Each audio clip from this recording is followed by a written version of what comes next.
Hey, welcome to Meet My Friend Friday. I've got with me today Frankie Johnson, and I'm just going to Hello. let him introduce himself. Hi, everyone. My name is Frankie Johnson. I serve as Director of Public Relations for Central Mississippi Residential Center, also known as CMRC in Newton, Mississippi. I am also coordinator and program and project coordinator for a program that's called I Got You, Healthy Life Choices for Teens. So can you give us a little bit of a background on kind of when you got started with this program and why? Sure. Well, this program has been in place a little more than 10 years or so, and we have kind of developed it into a statewide entity now. And of course, partners like you guys with Care Lodge has been there with us since we began it. So it's really a program that helps youth. What it's designed to do originally was to just kind of help dispel the stigma around suicide prevention and mental illness. And so we started this program years ago that was focusing on one topic, or two rather, just kind of dealing with mental illness, suicide. And then we said, well, let's add another topic to it, which was healthy coping skills. And that first year it rolled out, about 300 students participated. We said, well, let's try it again another year and add another program. And then we kind of got you guys aboard with us, and we began to grow and mushroom. The next year got 1,000.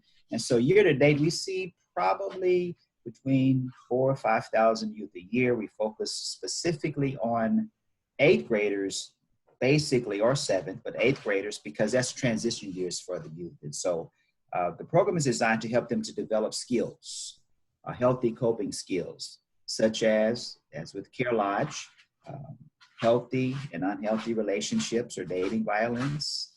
I can share the other topics now if you'd like, or we can kind of move forward with it. Sure, yeah, go ahead and share them. Well, we deal with understanding mental illness. We deal with suicide prevention, healthy and unhealthy relationships or dating violence, self-injurious behavior, alcohol and drug prevention. We also deal with cyberbullying, impersonations, and sexting. So those are the topics that we kind of discuss within this, I guess, 3 to 4 hour window with the youth. Normally we do it at an off-campus location because that's, via surveys, have proven to be more effective.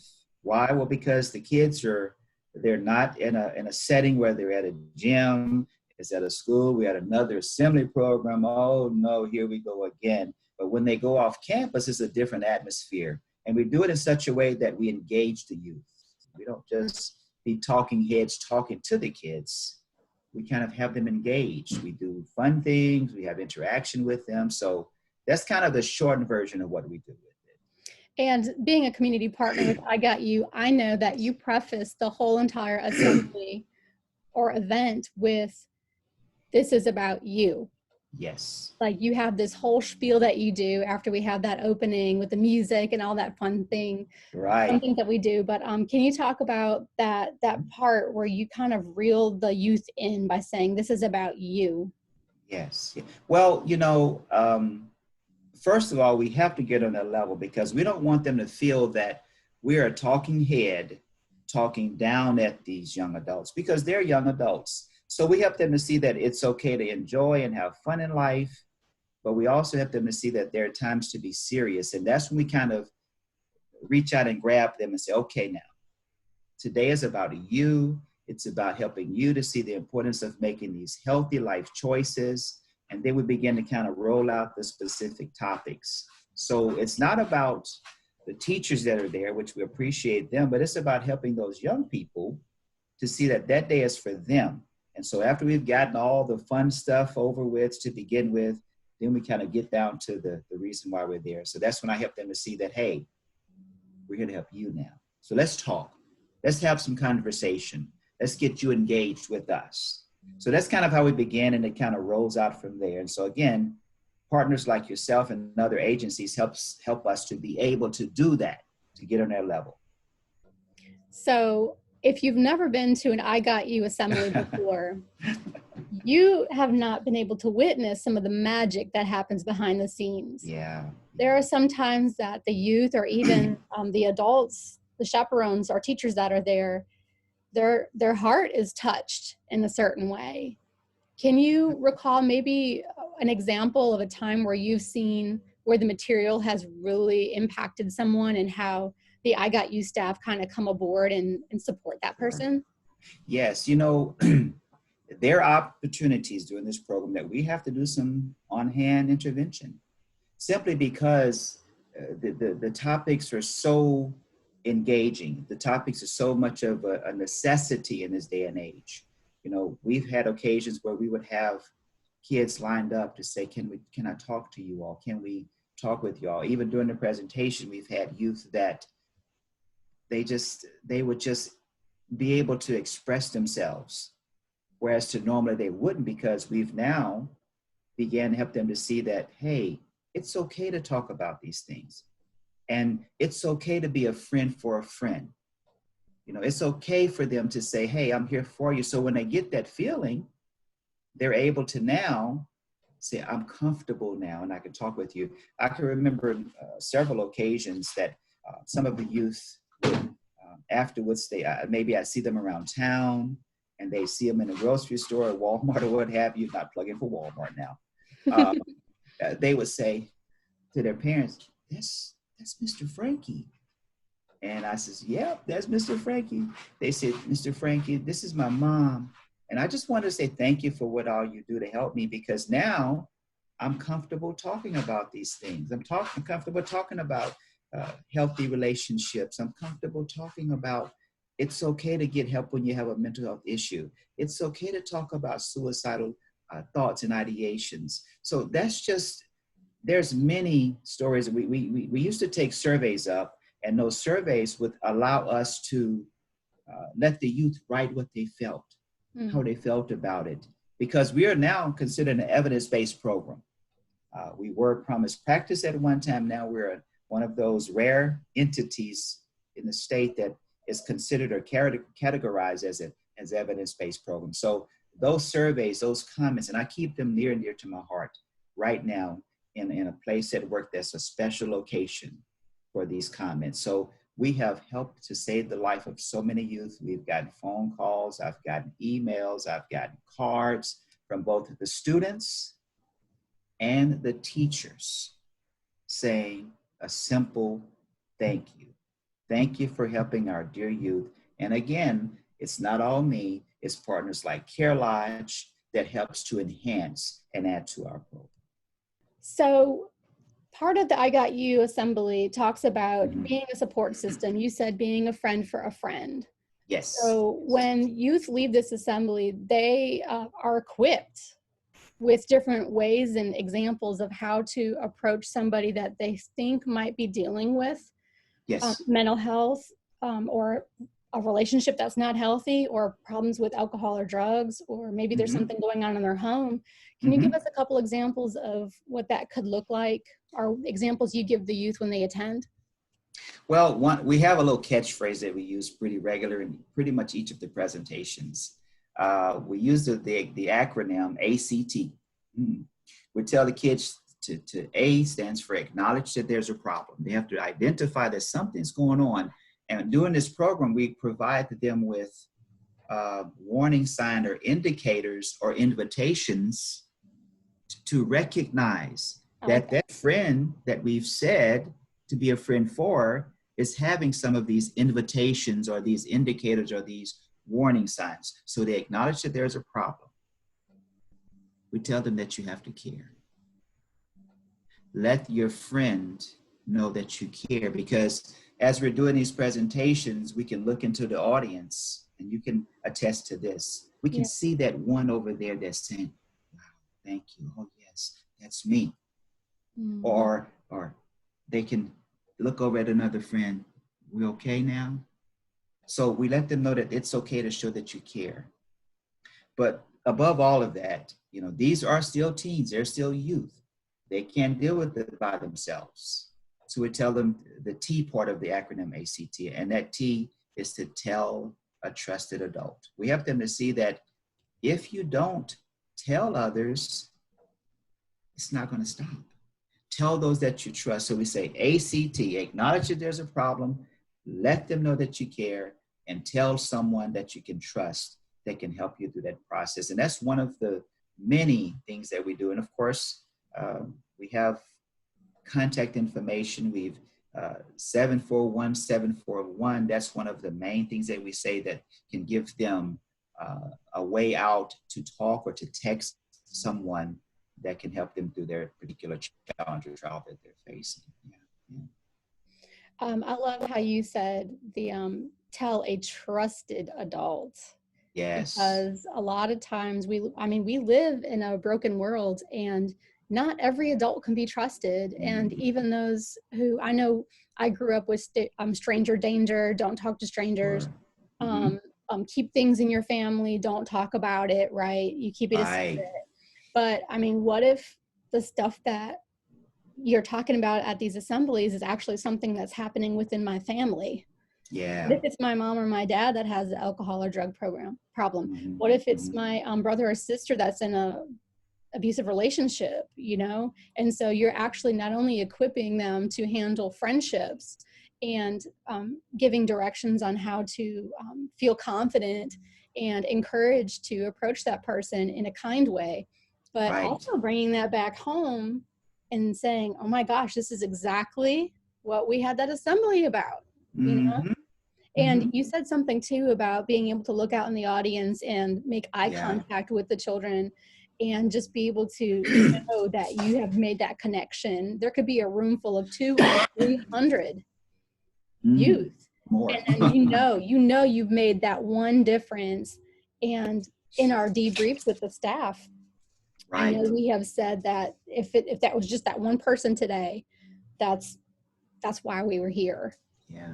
You know, we have a phrase that we use a lot, Sarah. That phrase is one child, one life. And each event, we have at least one child, at least. Many more. Yes. But that one child, that's one youth that has a family that can be able to see him or her another day.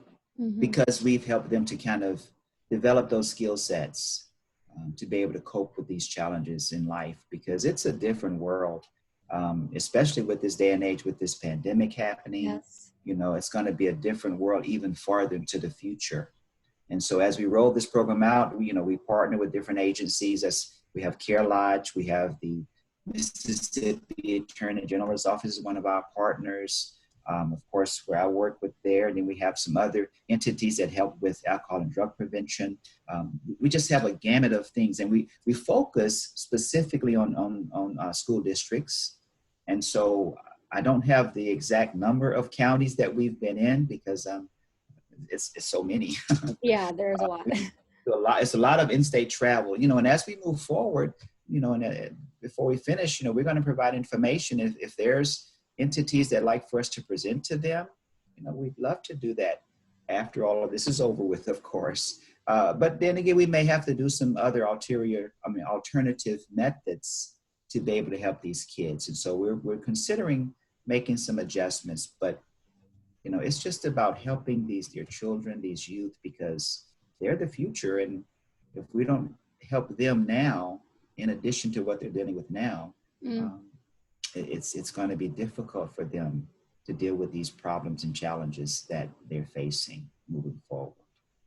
Yeah. So I love what you just said. And the ACT acronym is perfect, because I really personally and professionally feel like we're being inundated with information about COVID, quarantine, pandemic, all these scary statistics about how suicide's on the increase, which it is. Yes. And domestic violence is increasing right now, which it is.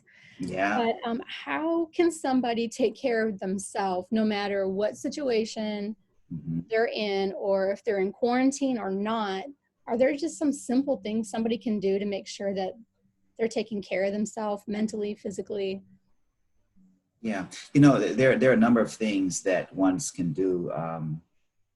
First of all, just acknowledging that mentally, these are things that I have to kind of look at it from a positive standpoint. And, for some, they're just constantly bombarding themselves with watching all of the media, the negativity. And personally, I kind of limit my watching time for those things simply because that can continue to resonate in your mind, all of the negative things. So, get up, get busy doing things, keeping your physical health up, keeping your mental stability balanced, because if we're not balanced, we could very easily fall off kilter with things. Yes. And just kind of begin to focus strictly on all of the negative. And if we allow it to consume us, it can cause other issues to develop.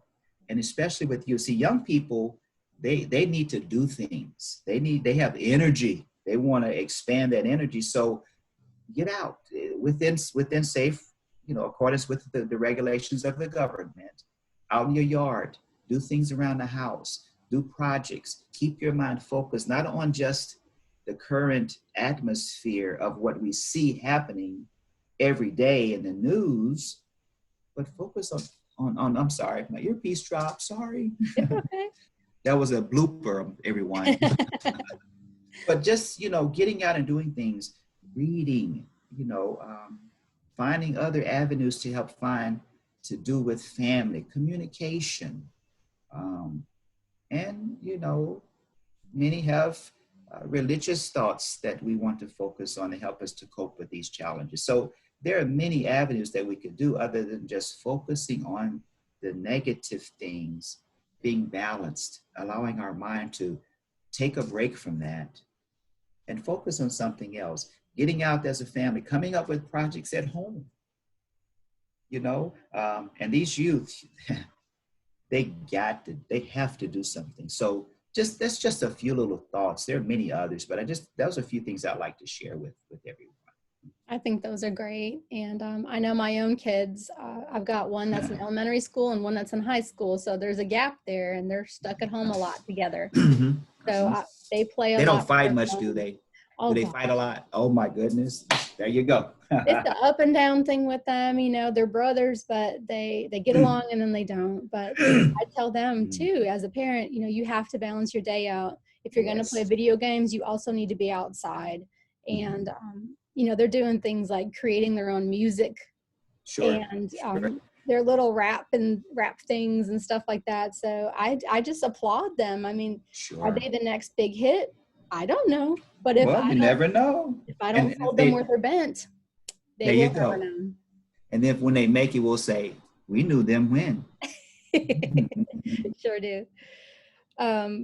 Is there anything else you think that's important for people to know about I Got You? Or, May is Mental Health Awareness Month. So a lot of advertisement and thoughts are surrounding self-care and things like that. But what is the common thread with all the stuff we've been talking about, with the different topics with I Got You? What's that one common thread that kind of keeps it all together and connects it all?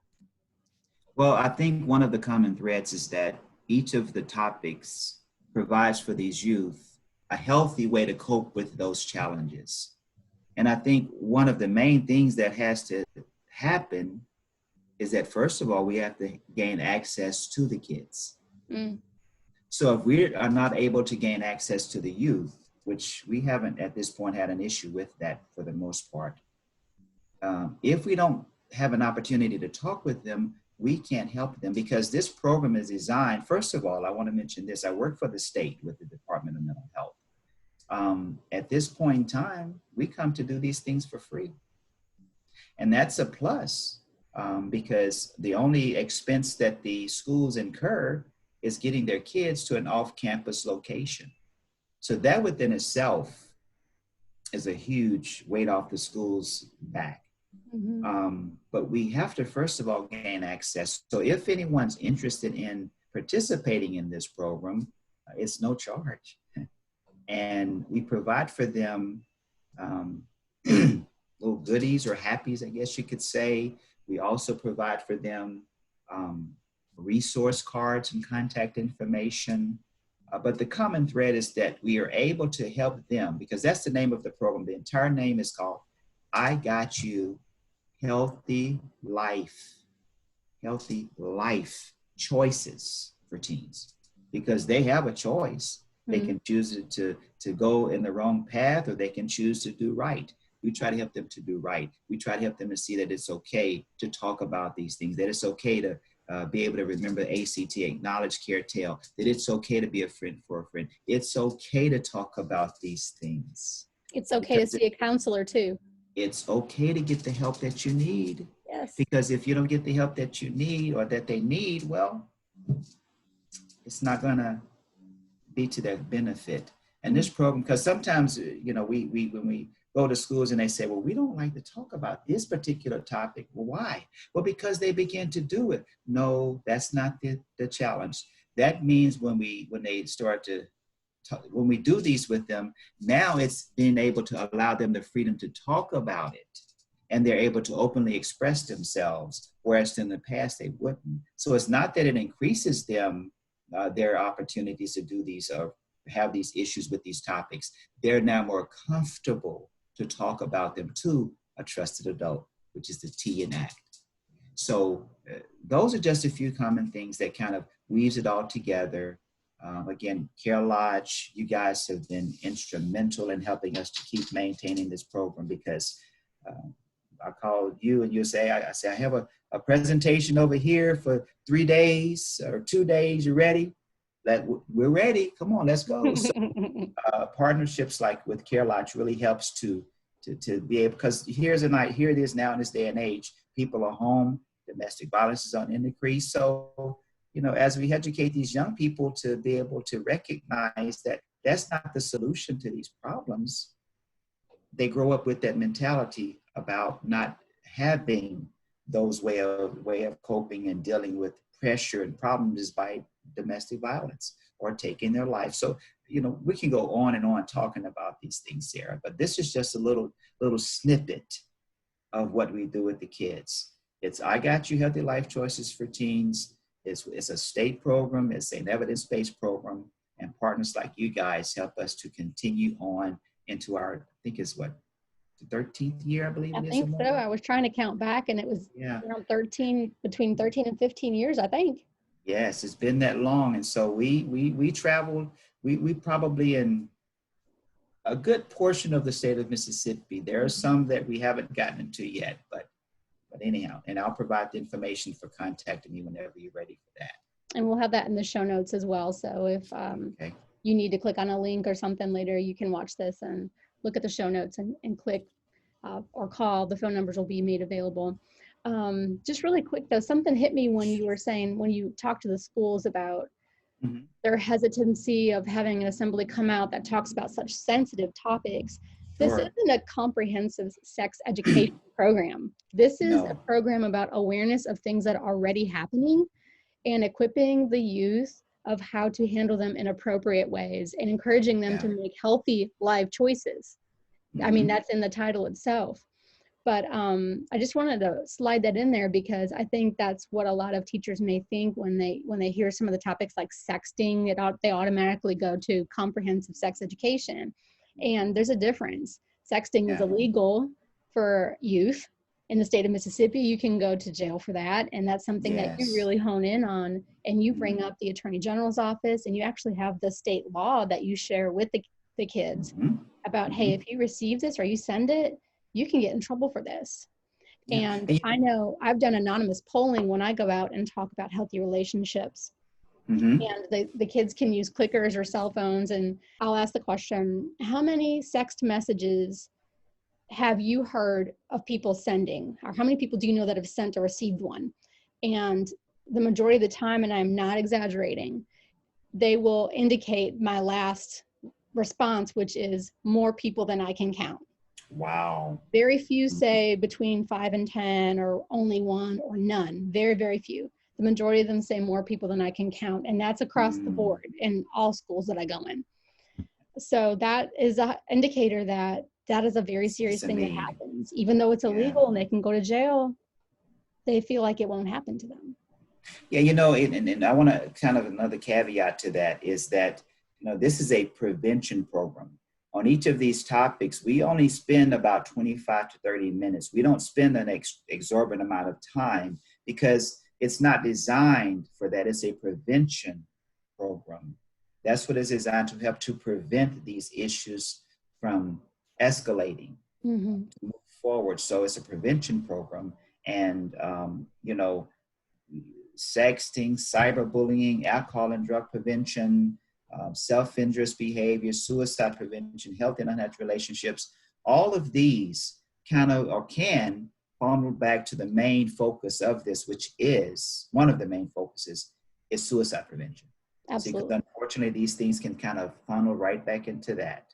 So that for those that are concerned, it's not an exorbitant amount of time. We just spend several minutes of talking. We even have other activities. For example, one of the things we do is that we have golf carts, and we Mm. take the kids outside for a break. We don't want them to know that, so don't you tell them if you come to your school. It's a surprise. We have law enforcement that are there. They kind of assist with that to show the consequences of making unwise and unhealthy choices. So we have an obstacle course that we go through with the golf carts. We have the kids engaged throughout the presentations, and they get little gifts or little prizes if they participate. And it's just a fun thing. We make it fun, but we also make it serious so they Definitely. can see what it's all about. So that's kind of within a brief little synopsis of what's involved. Well, I thank you so much for sharing Well, thank you. a little bit about the program and your heart behind it, because I know, because I've been a part of it, that this is something where magic happens and connections are made, Yeah, and lives are changed. they are. They are. And Lives so are changed. just want to, I can put out there now just via video, and you'll have it in the bylaw, the taglines. Again, Frankie Johnson. I'm the creator, coordinator for the program of this event. My office number, 601-683-4310. And my email address is fjohnson@cmrc.ms.gov. Give us a call. Of course, we're a little bit limited right now because we're not in office 100% yet. But Sarah has all of my contact information. And please, if you don't call, we can't help. If you don't contact us, we can't help. So let us know. We're here for you. I got you. Healthy life choices for teens. And I want to take a second to say thank you very much, Sarah, for allowing me to be a part of this wonderful project. Thanks, Frankie. I got you too. I got your back, girl.